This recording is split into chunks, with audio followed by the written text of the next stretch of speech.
बात बताऊं, आपने 17 पुराण लिखे, लेकिन इसके अंदर भक्ति का किसी भी क्षेत्र में दर्शन नहीं होता है। और ऐसी गूढ़ वाणी कलयुग के व्यक्ति नहीं समझ सकेंगे। मैं आपको बोलता हूं कि अगर आपको शांति चाहिए तो भक्ति को केंद्र में रख के एक और सर्जन कीजिए, और एक सर्जन कीजिए। और व्यास, मैं अभी नारद हूं, ब्रह्मा के मुंह से मेरा जन्म हुआ है, मैं ब्रह्मा का पुत्र हूं। मेरे हाथ में देवताओं ने मुझे दी है वो वीणा है, 7 स्वर की वीणा, और वो बजाते बजाते मैं इंद्र लोक में, यम लोक में, कुबेर लोक में, सभी लोक में किसी की भी परवानगी लिए बिना, किसी की भी मंजूरी लिए बिना जा सकता हूं, आ सकता हूं। तो उसका कारण आप जानते हो? बोले नहीं। बोले मैंने पूर्व जन्म में की हुई भक्ति, इसके हिसाब से मैं ये जन्म में अभी सभी जगह पे मुक्त घूम रहा हूं। मेरा अगला जन्म दासी पुत्र था, मैं दासी का लड़का था। मेरी माँ एक विद्वान ब्राह्मण के घर दासी का काम करती थी, नौकरानी का। तब मैं छोटा था। नारद जी अपने पहले जन्म की कथा सुनाते हैं। मैं बहुत छोटा था और ब्राह्मण जो था वो तो बहुत बड़ा विद्वान था। ऋषि मुनियों इसके साथ बैठते उठते थे, धर्म की चर्चा करते थे, वेद की चर्चा करते थे। और जब चातुर्मास आता था तब ब्राह्मण के घर अनेक ऋषि मुनि आ रहे थे। सब 4 महीने तक भगवान की पूजा, भक्ति और वेद और शास्त्रों का अनुवादन करते थे। मैं समझता नहीं था, लेकिन मुझे सुनने में बहुत अच्छा लगता था। जब ब्राह्मण भोजन करके उठे ना, तो उसकी पतरावली लेकर मैं वो उसका जूठन फेंकने जाता था ना, तो ब्राह्मण का जूठन में खाता था। और जब चातुर्मास पूरा हुआ, वो ब्राह्मण लोग सब जा रहे थे, ऋषि मुनि सब जा रहे थे, नारद जी अपनी कथा कहते हैं, सुनो। तब मैंने एक गुरु जी को बोला कि मुझे अब संसार में नहीं रहना है, मैं भी आपके मार्ग में चलना चाहता हूं। तब वो गुरु जी ने मुझे बोला कि बेटा अभी तू बहुत छोटा है, तेरे ऊपर तेरी माँ की जिम्मेदारी है। जब तक तेरी माँ जिंदा है तब तक तू हमारे मार्ग पे नहीं आ सकता, लेकिन तेरी आत्मा को शांति मिले इसके लिए हम तुझे 12 अक्षर मंत्र का जप मंत्र देते हैं, तो इसका मंत्र जाप करना। और जब तेरी माँ का कर्तव्य पूरा हो जाएगा तब तू हमारे मार्ग में आ सकता है। और ब्राह्मण लोग गए। नारद जी बोलते हैं कि तब से मैं वो 12 अक्षर मंत्र का मंत्र जाप कर रहा था। कौन सा मंत्र? 12 अक्षर। आपने सुना हो, आपको पता ही होगा, फिर भी ओम नमो भगवते वासुदेवाय, ओम नमो भगवते वासुदेवाय,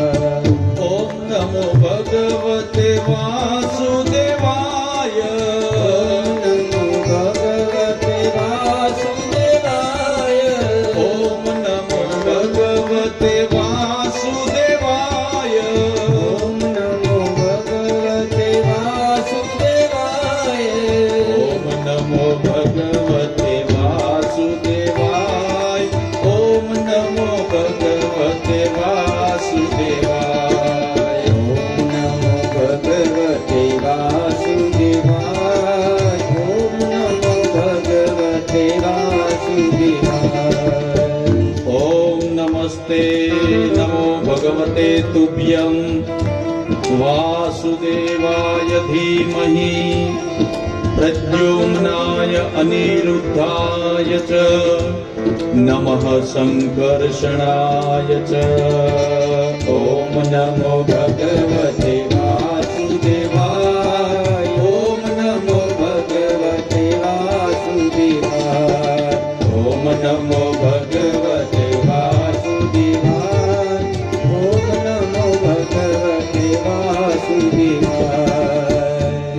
कहते हैं कि ओम नमो भगवते वासुदेवाय मंत्र का मैं मंत्र जाप कर रहा था। एक समय था, संध्या का समय, मेरी माँ गाय दोहन करने गौशाला में गई। एक सर्प की पूंछ के ऊपर इसका पैर पड़ा, सर्प ने डंक मारा, मेरी माँ का मृत्यु हो गया। मुझे मेरी माँ का मरण का हर्ष भी नहीं हुआ और शोक भी नहीं हुआ। इसका उत्तर कार्य करके दक्षिण की ओर जाने लगा। ओम नमो भगवते वासुदेवाय मंत्र का जप करते करते, और एक समय ऐसा आया कि मेरा मंत्र सिद्ध हो गया। मैं एक वृक्ष के नीचे बहुत थक गया था, मैं विश्राम करने बैठा, मेरी नींद लग गई, आंख लग गई, और मुझे श्याम सुंदर चतुर्भुज शंख चक्र गदा पद्म धारण करी भगवान विष्णु का मुझे दर्शन हुआ। भगवान ने मुझे दर्शन दिया। मंत्र की शक्ति है, और भगवान का दर्शन करते हुए मैं कृतकृत्य हो गया, मैं धन्य हो गया। लेकिन आंख खोल के सभी जगह पे दृष्टि की, किसी को जोया देखा नहीं मैंने, और मैं रोने लगा। ऊपर से आकाशवाणी हुई कि हे नारद, तेरी मंत्र शक्ति से और भगवान के प्रति तुझे दृढ़ प्रेम है, इसलिए एक बार मैंने तुझे तेरे हृदय में दर्शन दिया है, लेकिन अभी तू मुझे खोज रहा है, तो ये जन्म में मैं तुझे नहीं मिलूंगा। जब तक तेरा ये अवतार कार्य पूरा नहीं होगा, तब तक तुझे भगवान की भक्ति करना है, अगले जन्म में मैं तुझे मिलूंगा। नारद जी बोलते हैं, मैं ओम नमो भगवते वासुदेवाय मंत्र का जाप करते करते समय आया, ब्रह्मा जी ने शयन किया, पृथ्वी का प्रलय हुआ, समग्र जगह पृथ्वी में समा गई। इसके बाद हजारों वर्ष के बाद जब ब्रह्मा जी उठे और सृष्टि का सर्जन करने का चालू हुआ, व्यास जी अगले जन्म में मैंने की हुई भक्ति, अगले जन्म में मैंने की हुई निखालस भक्ति के हिसाब से जब ब्रह्मा जी ने सृष्टि का सर्जन करना चालू किया ना, तो ब्रह्मा जी के 5 पुत्र सनक, सनंदन, सनातन और सनत कुमार के साथ साथ अपने मुंह से मुझे भी उत्पन्न किया है, मुझे भी उत्पन्न किया। और मेरा जन्म हुआ ब्रह्मा के घर, और मैं ब्रह्मा का पुत्र कहलाया, और मेरी भक्ति है, इसलिए देवताओं ने साथ मिलके मुझे, गंधर्व ने मुझे 7 स्वर की वीणा दी है। वो वीणा मैं बजाता हूँ, हरि का स्मरण करता हूँ, भगवान का भजन करता हूँ, मुझे कोई गति नहीं रोक सकती। शिव को तो काम ने भी हरा दिया, मुझे काम भी कुछ नहीं कर सकता। मुक्त घूम रहा हूं, और जब मेरी इच्छा पड़े जहां जाता हूं, वो इसलिए कि मैंने अगले जन्म में भक्ति की है, इसका परिणाम है। आप भक्ति को केंद्र में रख के भगवान की ऐसी लीला का वर्णन कीजिए कि कलयुग के लोग भी कृतकृत्य हो जाए, धन्य हो जाए। आप ऐसी कुछ रचना कीजिए। ऐसा कह के नारद जी ने अपने 5 जो अपने पिता ने दिया था 4 श्लोक भागवत का, वो 4 श्लोक नारद जी ने व्यास को दिया। व्यास वेद व्यास को कहा कि लो मैं आपको 4 श्लोक देता हूं, वो श्लोक में से आप अनुवादन करके एक ऐसा पुस्तक बनाइए, ऐसा ग्रंथ बनाइए कि आपका भी कल्याण हो और दूसरे का भी कल्याण हो सके। नारद जी गए, व्यास जी सोचने लगे कि अब तो मैं ऐसा एक ग्रंथ बनाऊंगा कि जिससे मुझे भी शांति मिले और मेरे पूरे ब्रह्मांड के जीवात्मा को शांति मिले।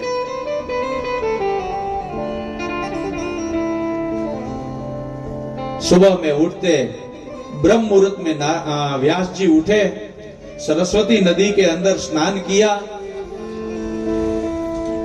भगवान का ध्यान करके दर्भासन बिछा के हाथ में कलम लिया और सरस्वती का ध्यान किया। या कुंदे तुषार हार धवला, या सुप्रभा स्वावृता, या वीणा वरदंड मंडित करा, या श्वेत पद्मासना, या ब्रह्माच्युत शंकरं प्रभृतिभिः देवे सदा वंदिता, सा मा पातु सरस्वती भगवती निशेष झाड्यापहा। ये श्लोक अगर आपका बच्चा बोलेगा ना तो विद्या में बहुत अच्छा फल मिल सकता है। अगर आपके घर में बच्चा पढ़ रहा है, ये श्लोक को रोज 5 बार सुबह में, 5 बार शाम को सोते समय बुलाओ, फिर आगे का रिजल्ट देखो। और ये श्लोक जब बोलने का चालू करे, इसके बाद का रिजल्ट देखो।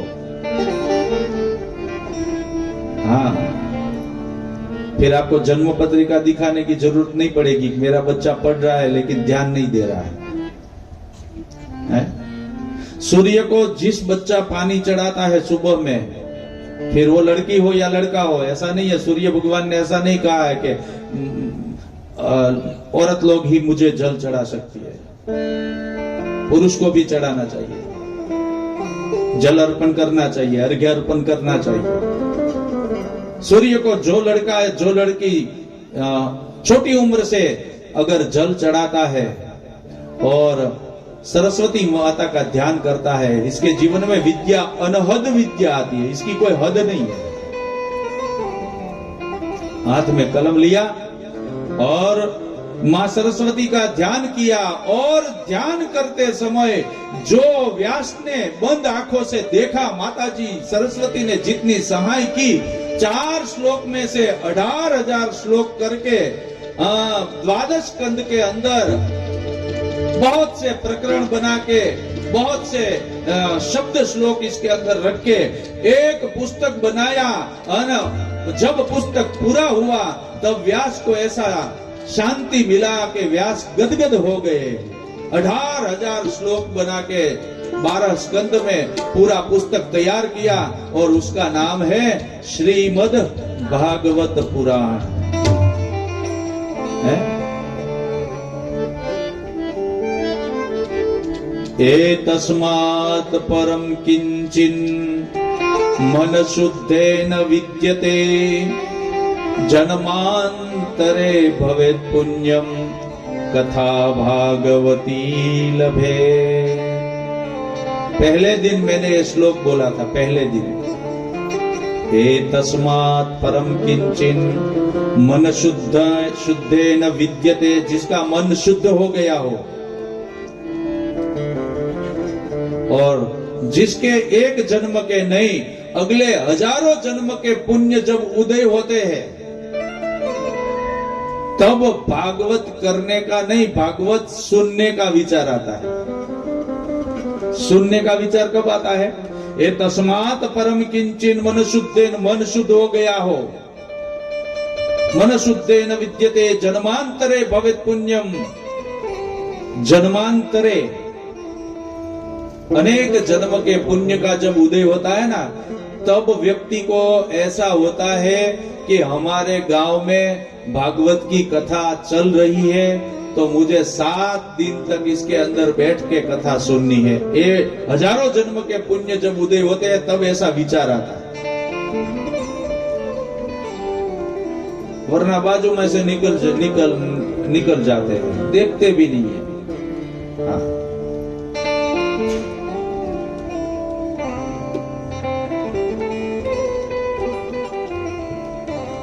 अब किसी को ऐसा बोलो कि चलो भागवत कथा में नहीं आना है, तो बहुत सुनी, वही की वही कथा क्या सुने बार बार, कोई ऐसा भी बोलते।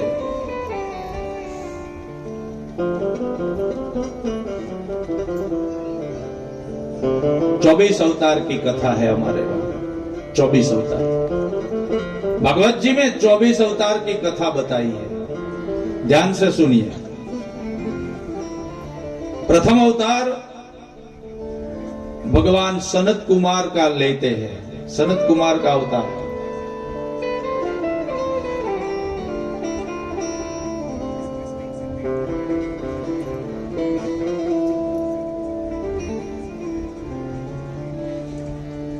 कृष्ण कन्हैया लाल की जय। प्रथम अवतार में भगवान सनत कुमार बन के आए, तप किया, ब्रह्मचर्य का पालन किया। दूसरे अवतार में भगवान वराह रूप लेके आते हैं, पृथ्वी को जल से बाहर निकालते हैं, हिरणाक्ष को मार के। तीसरे अवतार में भगवान नारद का अवतार लेके आते हैं, हाथ में बीणा बजा के विष्णु संबंधी तंत्र का उपदेश करते हैं। चौथे अवतार में भगवान नारायण बन के आते हैं और तपस्या की है। पांचवें अवतार में भगवान कपिल के रूप में आते हैं, मां देवहूति और कर्दम ऋषि के द्वारा इसका जन्म होता है, और देवहूति माता को सांख्य शास्त्र का उपदेश देते हैं। इसको हम कपिल गीता के रूप से भी जानते हैं, कपिल गीता के नाम से भी जानते हैं। छठे अवतार में अत्रि और अनसुया के घर भगवान दत्तात्रेय रूपे प्रकट जन्म लेते हैं। सातवें अवतार में रुचि ऋषि और आकृति माता से यज्ञ नारायण भगवान प्रकट होते हैं, वो भी भगवान का अवतार है। आठवें अवतार में नाभि राजा के वहां मेरु देवी से भगवान वृषभ देव रूप से प्रकट होते हैं। नौवें अवतार में भगवान पृथु बन के आते हैं, राजाओं का धर्म क्या है वो संसार को समझाते हैं, और गाय रूपी पृथ्वी का दोहन करते हैं। 10वें अवतार में मत्स्य बन के आते हैं, जब पृथ्वी का प्रलय होता है तब सभी जीवात्मा का और सभी बीज का और सभी औषधि का अंदर ग्रहण करके मत्स्य खुद की सिंगड़े के ऊपर होड़ी को बांध के जब तक पृथ्वी जल में है तब तक विहार करते हैं, औषधि का अन्य सप्त ऋषियों की रक्षा की है। 11वें अवतार में भगवान कुर्म बन के आते हैं, समुद्र मंथन हुआ तब मंदराचल पर्वत को अपनी पीठ के ऊपर धारण करते हैं, वो कुर्म अवतार है। 12वें अवतार में भगवान धन्वंतरी बन के आते हैं और अमृत का कलश लेके राक्षसों को कपट करके देवताओं को अमृत पिलाते हैं। 13वें अवतार में भगवान मोहिनी बन के आते हैं, वो अवतार है। 14वां अवतार नृसिंह बनी स्तंभ में से खंभे से प्रकट होकर प्रहलाद को बचाते हैं, वो 14वां अवतार। 15वें अवतार में वामन बन के आते हैं, बलि राजा के पास 3 पग पृथ्वी मांगते हैं, बलि को पाताल में ले जाते हैं।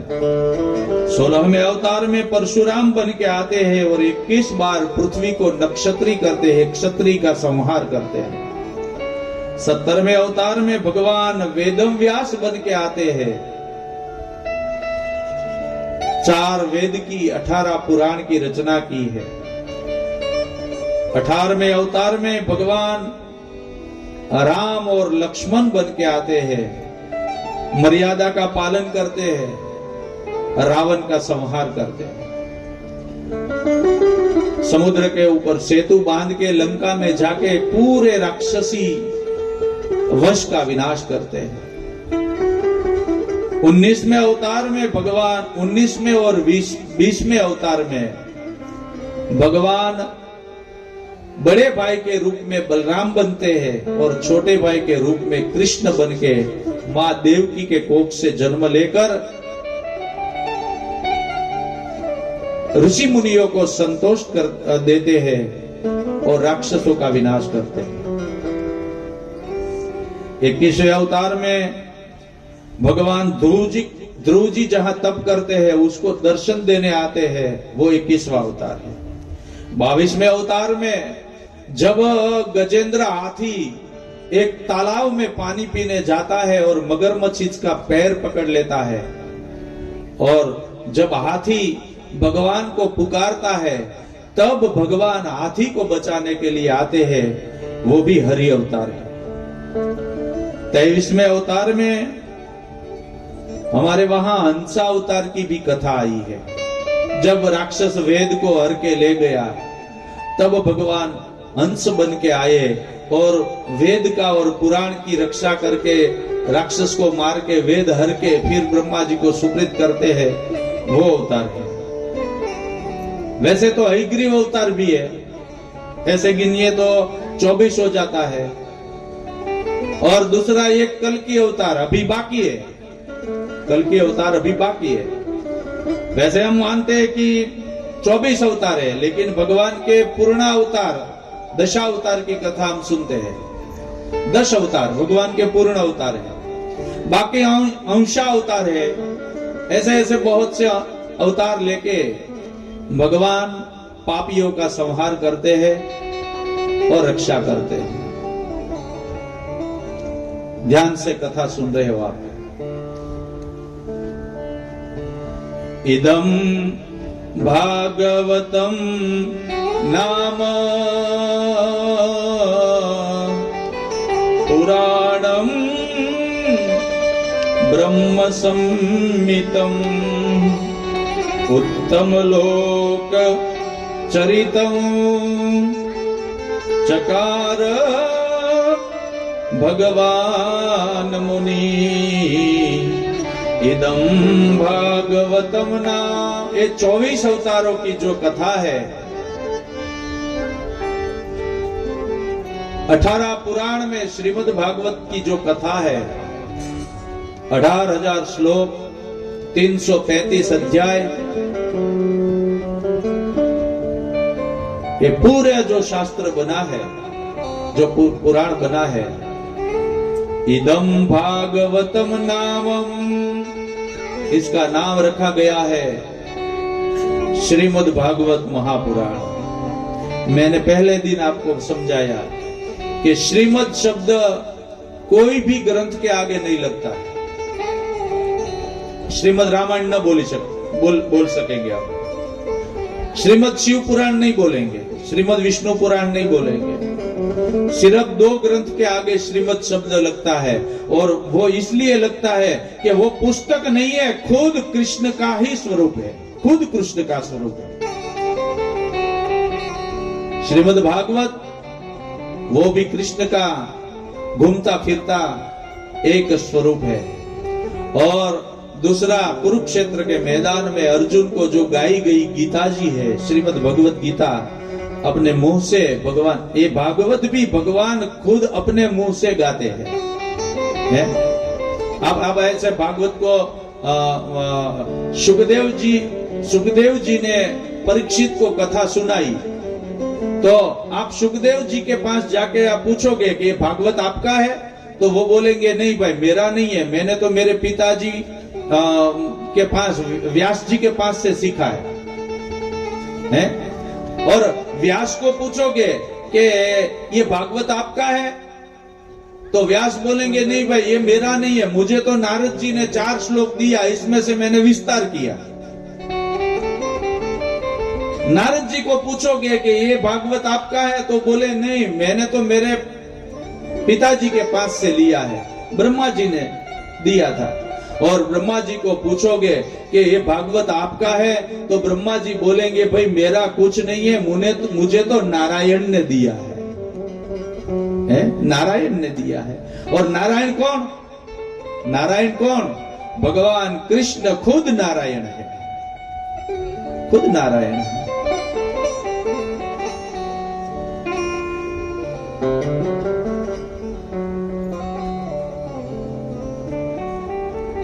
कथा बहुत रसमयी है। एक पूरे भागवत में कोई भी शब्द ऐसा नहीं कि आपको पसंद न पड़े।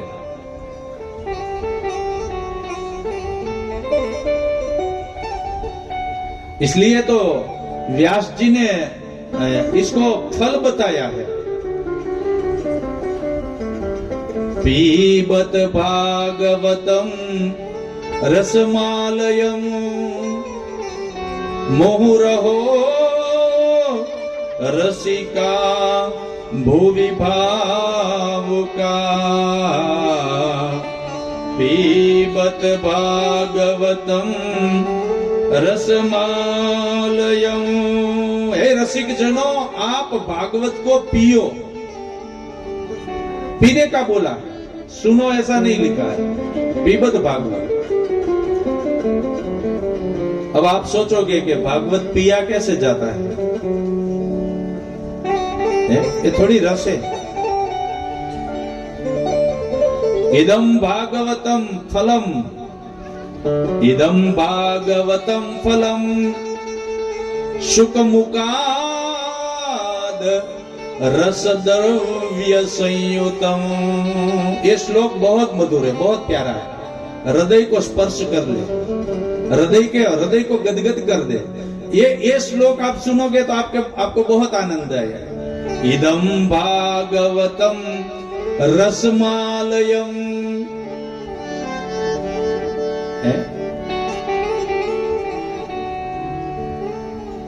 शुक मुखाद रस द्रव्य संयुतम। आम के ऊपर कैरी लग गई है, फल आ गया है, और वो फल बड़ा भी हो गया है, वो पकने का टाइम आ गया है, और पक भी गया है ऊपर, आंबे के ऊपर। आम के ऊपर जो पकी हुई कैरी है ना, बहुत मीठी होती है। हाँ, आप अपने घर के अंदर वैसे रखते हो। हमारा गुजराती में એને દાબો કહેવાય, તમારે ત્યાં શું કહેવાય? એટલે હું થોડો કટવાઈ ગયો છું। અમારે એમ કહી કે કેરીનો દાબો નાખ્યો, એવું કહીએ। તમે શું કહો? અહીંથી હમણાં તમે ત્યાંથી ને તમે, આ તો બધા મૂંગા જે હોય તે પછી હું પૂછી લઈશ। પણ એ અમારે દાબો નાખ્યો હોય ને તો એ કેરીને આમ 2-3 દિવસ જોવી પડે, પાકી કે નહીં, પાકી કે નહીં, પાકી કે નહીં, આવું જોવું પડે। પણ पेड़ के आंबे के वृक्ष के ऊपर जो कैरी पक जाती है ना, वो बहुत मीठी होती है। और ध्यान देना मेरे भाई बहन, आंबे के ऊपर पकी हुई कैरी मीठी होती है, लेकिन अगर कोई पोपट आके इसके ऊपर बैठ जाए और अपनी चोंच से 3-4 बार यह कैरी को खा ले, तो जितनी मधुर है ही पोपट की चांच लगने से 10 गुना ज्यादा मीठी हो जाएगी, 10 गुना ज्यादा मीठी हो जाएगी, है? फिर हम बोलेंगे कि पोपट की खाई हुई कैरी बहुत बहुत बहुत अच्छी मीठी हो जाती है।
आंबे के वृक्ष के ऊपर जो पकी हुई कैरी है ना, वो बहुत मीठी होती है। इसी तरह ये भागवत रूपी जो फल है ना, है पीबत भागवतम रसमालयम। किसी ने व्यास जी को पूछा कि भाई भागवत तो सुन सकते हैं, आप पीने का बोल रहे हो? बोले हाँ, मैं पीने का बोल रहा हूं, क्योंकि ये फल ऐसा है। आप ऐसा बोला कि आप फल बोल रहे हो और फिर पीने का कह रहे हो, तो फल को खा सकते हैं, पी थोड़ा सकते हैं। तो व्यास जी ने बोला कि हाँ, मैं भागवत को फल भी बोल रहा हूं और पीने का भी बोल रहा हूं, क्योंकि बाकी के जितने भी फल है ना, इसके अंदर से आपको कुछ छोड़ना पड़ेगा, तब आप खा सकते हो। है केला खाना है तो छाल को फेंकना पड़ेगा, आम खानी है तो इसकी गोटली है, इसको फेंकनी पड़ेगी, चीकू खाना है तो इसके बीज को फेंकना पड़ेगा, है? और सीताफल में तो कितनी परेशानी होती है, तुम्हें विचार तो करो। सच मानिए तो सीताफल है ना, घर के अंदर जो अपना खुद का घर का सभ्य बैठे रहते हैं, घर वाले अकेले रहते हैं ना, तब ही खाना जरूरी है। मेहमान के सामने खाने से तो हमारी इज्जत चली जाएगी।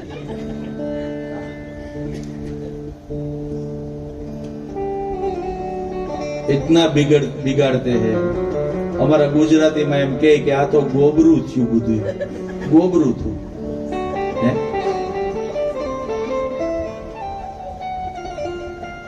मीठा बहुत है लेकिन खाने में इतनी तकलीफ है। खैर छोड़ो, बाकी के सभी फल है, इसके अंदर से कुछ ना कुछ छोड़ना पड़ेगा। एक भागवत ऐसा फल है कि इसके अंदर से कोई भी वस्तु छोड़ने जैसी नहीं है, सब रसमयी है, इसलिए पियो। हाँ, व्यास जी पीने का बोल रहे हैं, व्यास जी पीने का बोल रहे हैं और हम भी पीते हैं।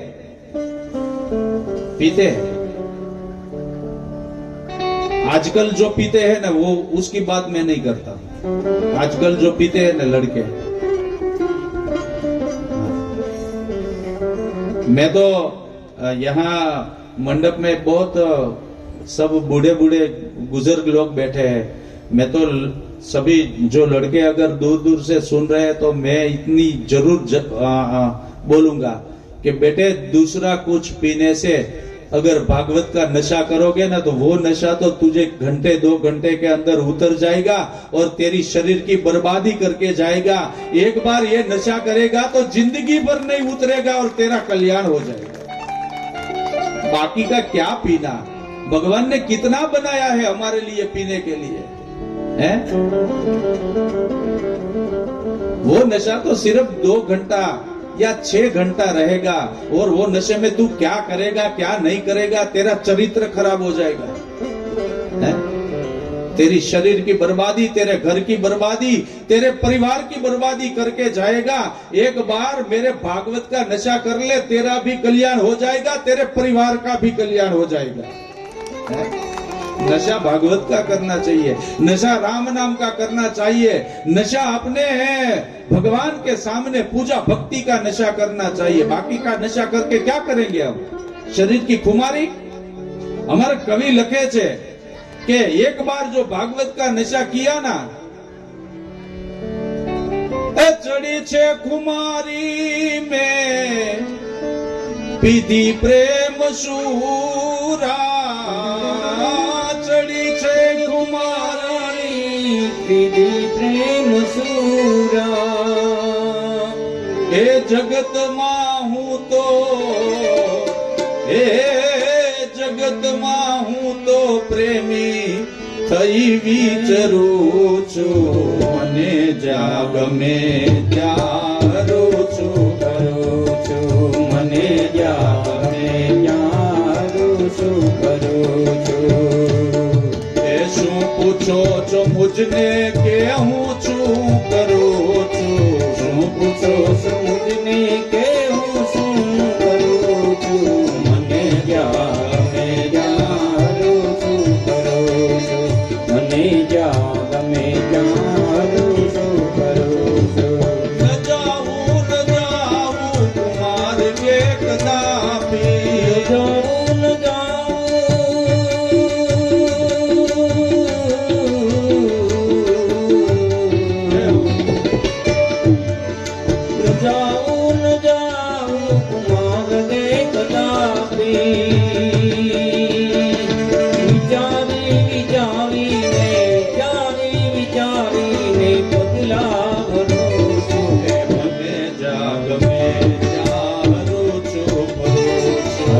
पूछो सो मुझने के हूँ सुन करो छू, मने जाग में जारो छू करो छू। શું પૂછો છો મુજને કે હું શું કરું છું, મને જ્યાં ગમે ત્યાં હું જઈ શકું છું। પણ એક શબ્દ એવો પણ કીધો છે કે આ નશો કર્યા પછી ન જાવું કુમાર કે કદાપી,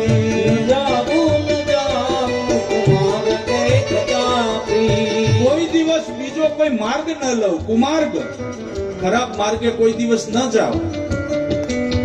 અને વિચારી વિચારીને ડગલા ભરું છું, सोच समझ के मैं कदम उठा रहा हूं. है कितना अच्छा ये भजन में शब्द तो देखो आप. आपको आप सिर्फ भजन सुनो ना तो भी आपका जीवन धन्य हो जाएगा. और फिर एक कड़ी ऐसी है इसकी,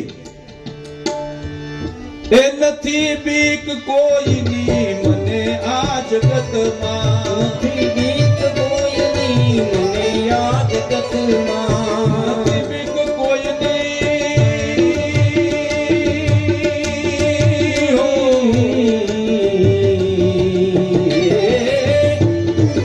નથી બીક કોઈની મને આ જગતમાં. मैं कोई से नहीं डरता हूँ, किसी से नहीं डरता हूँ. નથી બીક કોઈની મને આ જગતમાં, પણ કોનાથી ડરું છું? ફક્ત એક મારા પ્રભુથી ડરું છું. શું પૂછો છો મુજને કે હું શું કરું છું? શું પૂછો છો મુજને કે હું શું કરું છું? મને જ્યાં ગમે ત્યાં રૂજુ કરો છો. इसलिए भगवान की भक्ति तो करनी चाहिए. भक्ति 3 प्रकार से होती है, हैं? सत्संग से होती है, नाचते नाचते भी भक्ति कर सकते हैं. देखते हैं कैसा नाचते हो आप. रसियो रूपालो रंग रेलियो,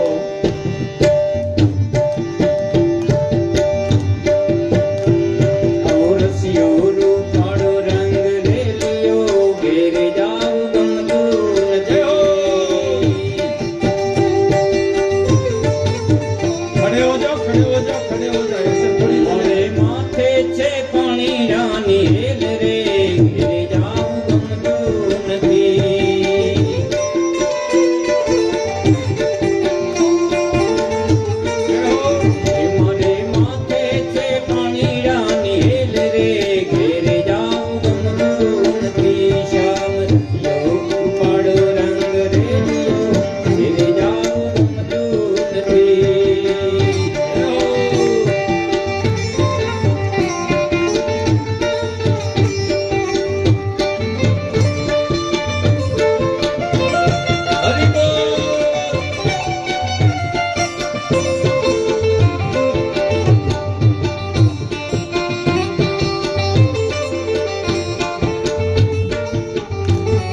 ये लड़की तो तू किसी के मैरिज में जाती है तो नहीं करती है.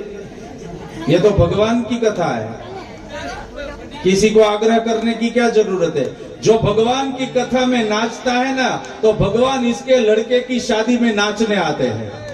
लड़के की शादी में भगवान खुद आते हैं. तो ये तो अवसर मिला है? मीरा कितनी नाची, नरसी कितना नाचा. आप एक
વિના આવ્યા ઘેર જાવું ગમતું નથી.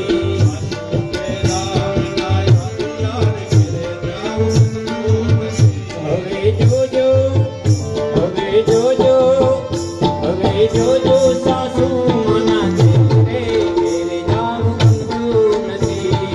જોજો સાસુડીના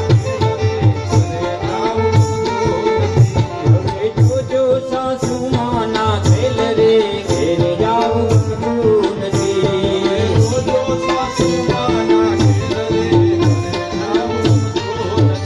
આવો રસિયો રૂપાળો રંગ રેલિયો ઘેર જાવું ગમતું નથી.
विठला हरि ओम विठला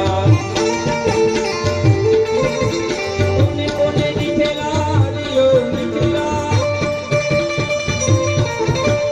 विठल विठल विठला हरि ओम विठला विठल विठल विठला हरि ओम विठला विठल विठल विठला हरि ओम विठला विठल विठल विठला हरि ओम विठला विठल विठल विठला हरि ओम विठला विठल विठल विठला हरि ओम विठला बोले कृष्ण कन्हैया लाल की जय।